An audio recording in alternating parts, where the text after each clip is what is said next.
Combien de séances doit-on proposer dans un accompagnement en sophrologie? Voici un sujet qui fait débat chez les sophrologues. Alors, la plupart du temps, la question ne se pose pas vraiment de cette façon-là parce que je pense que la plupart des sophrologues savent que on ne peut pas déterminer à l'avance combien de séances on va faire avec un sophronisé. Le nombre de séances nécessaires pour un accompagnement en sophrologie est le nombre de séances nécessaires pour atteindre un objectif. Donc forcément, c'est variable. Hein. C'est en fonction de la motivation du sophronisé. Est-ce qu'il vient toutes les semaines? Est-ce qu'il vient une fois tous les 15 jours? Est-ce qu'il s'entraîne à la maison? Voilà. Est-ce qu'il a des belles prises de conscience ou pas forcément au début, hein? Donc, le temps qu'il va falloir pour chaque sophronisé pour atteindre son objectif varie énormément. Donc chaque sophrologue sait qu'il n'y a pas un chiffre qu'on puisse donner et qui pourra correspondre à tout le monde. En tout cas, ce qu'on sait, et je dis ça notamment pour les personnes qui regardent cette vidéo et qui ne sont pas encore sophrologues, qui n'ont peut-être pas encore commencé la formation, ce dont on est sûr, c'est que il faut quand même un certain nombre de séances. Hein. Faire une séance de sophrologie ou faire 2 séances de sophrologie, c'est sympathique, mais ça ne mènera cette personne nulle part. Enfin, il sera un petit peu détendu, mais ça ira pas plus loin.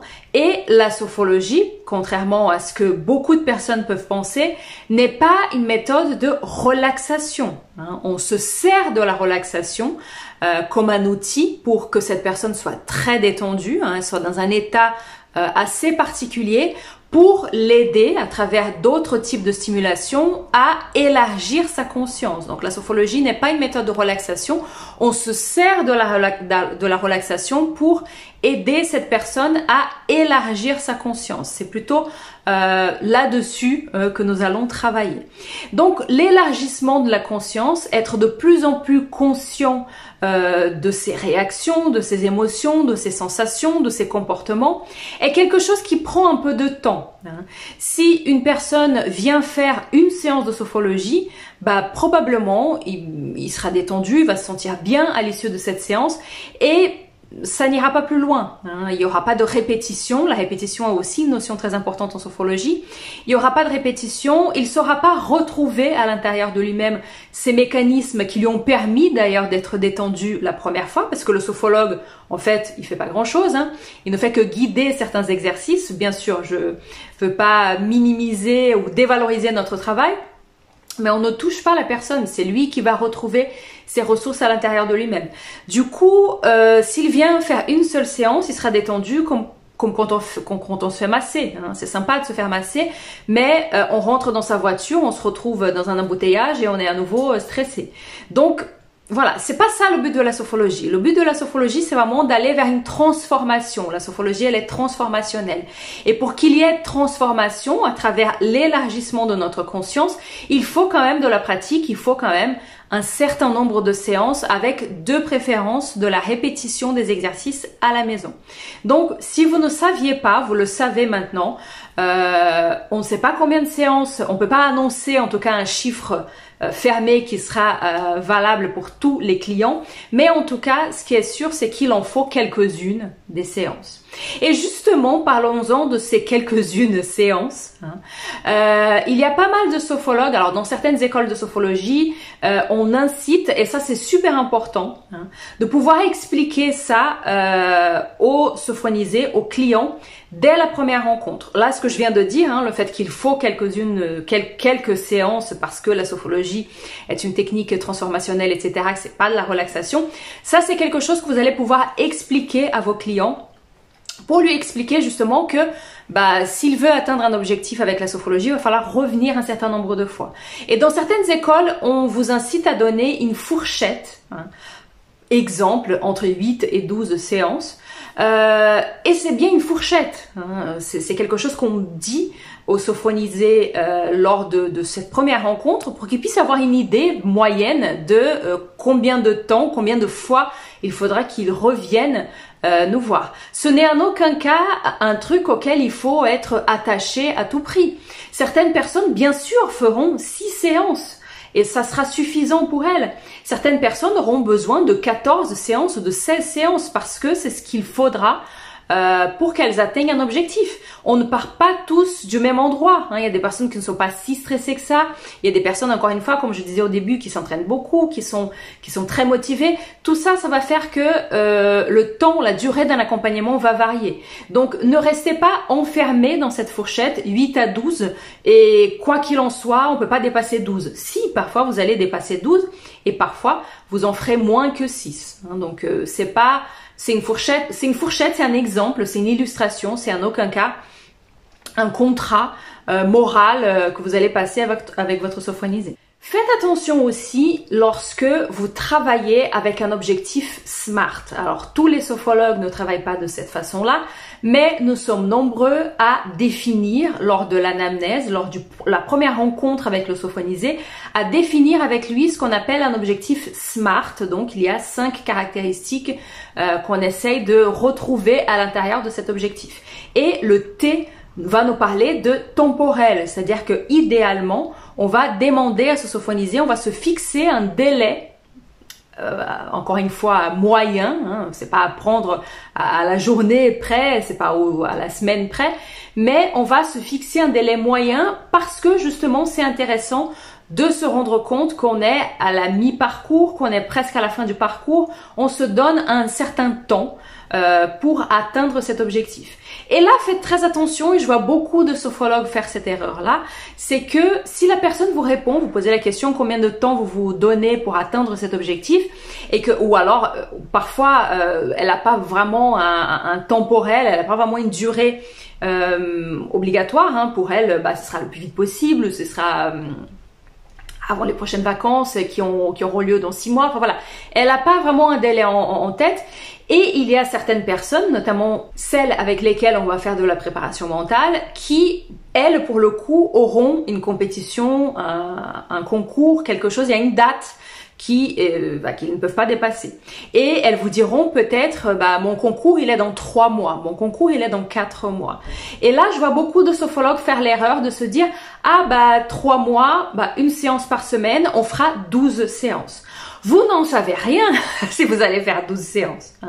Si cette personne, bien sûr, a un délai maximum de 3 mois, évidemment, la seule chose que vous savez, c'est qu'il ne faut pas dépasser 12 séances. Il ne faut pas que, quand vous allez créer votre protocole, vous dépassiez 12 séances. C'est tout ce qu'on sait. Mais si cette personne atteint son objectif en 7 séances, vous n'allez pas en rajouter 5 juste pour combler le temporel qu'elle s'est donné. Donc faites attention à ça. Le délai fixé par cette personne, donné par cette personne, n'est pas une obligation de séance, de nombre de séances. Encore une fois, le nombre de séances dans un accompagnement est le temps qu'il faut, est le nombre de séances qu'il faut pour atteindre un objectif.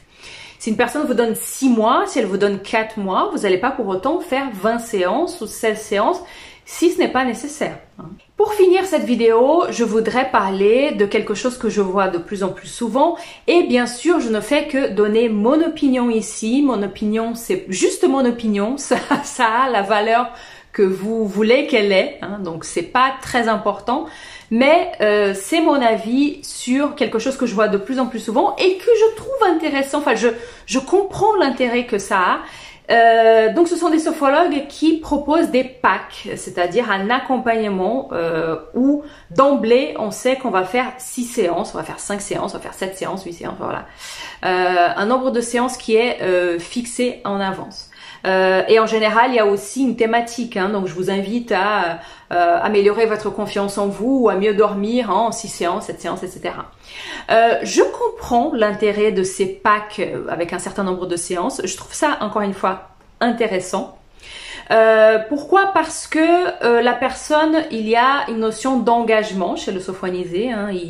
Il s'est engagé sur un certain nombre de séances. Donc, il va plus facilement revenir, même s'il comprend pas trop au début quel est l'intérêt, même s'il voit pas trop les effets immédiatement. Il s'est engagé et il va donc revenir, ce qui est bien sûr positif pour le sophrologue parce que il a un client qui revient toutes les semaines, mais c'est aussi positif pour le sophronisé puisque parfois il y a des sophronisés qui peuvent arrêter un peu trop tôt, hein, parce qu'ils estiment que ça sert à rien, etc.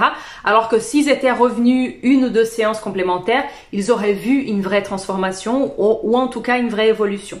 Donc c'est intéressant pour l'aspect engagement, mais encore une fois, je reste un peu dubitative sur le fait qu'on puisse vraiment déterminer à l'avance de combien de temps on pourra, combien de séances seront nécessaires pour atteindre un objectif.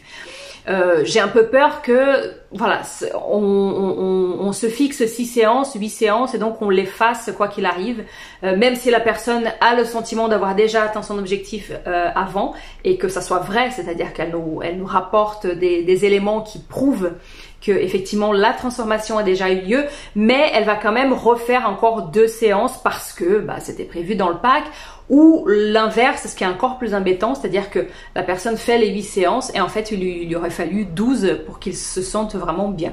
Donc voilà, je reste un peu dubitative, mais encore une fois, les commentaires sont ouverts, donc si vous faites partie des sophrologues qui propose ça et que voilà, et que vous trouvez que c'est intéressant, forcément vous le trouvez puisque vous proposez ça, n'hésitez pas, on peut en discuter et qui sait, je peux changer d'avis.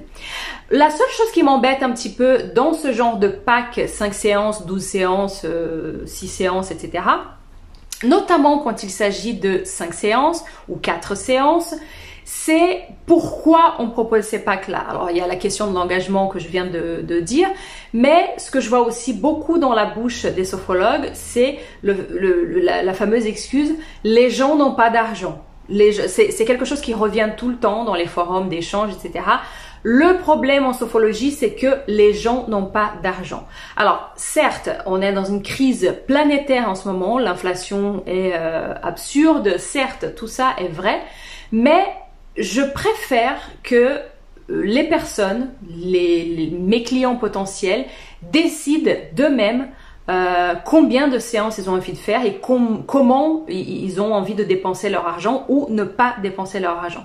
Donc ne décidez pas, si je devais vous donner un conseil, ne décidez pas à la place des gens combien d'argent ils doivent dépenser, si c'est juste une question d'argent. Ne décidez pas à la place des gens comment ils doivent dépenser leur argent.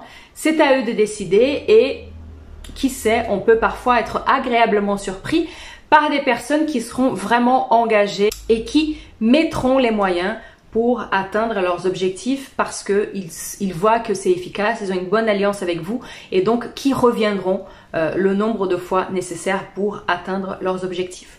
Voilà donc pour mon avis sur la question des séances.